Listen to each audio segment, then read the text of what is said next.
larunbat honetan salatu nahi dugula da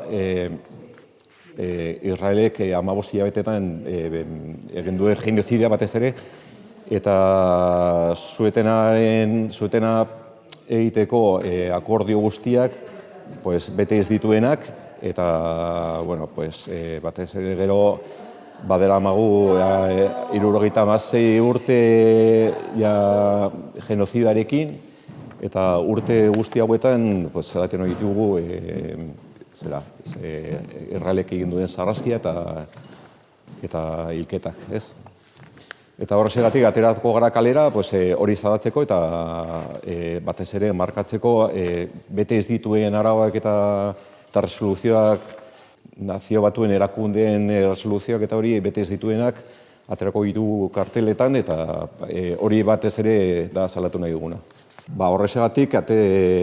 deialdi bat egiten nahi dugu jendeari, eta datorren larun batean Anturiutitik aterako den manifestazioa arratsaldeko 6etan, eta manifestazio horretan salatu nahi duguna da Israelek bete ez dituen resoluzioak eta hori karteletan erakutsiko ditugu markatzeko Israelek ez duela bete.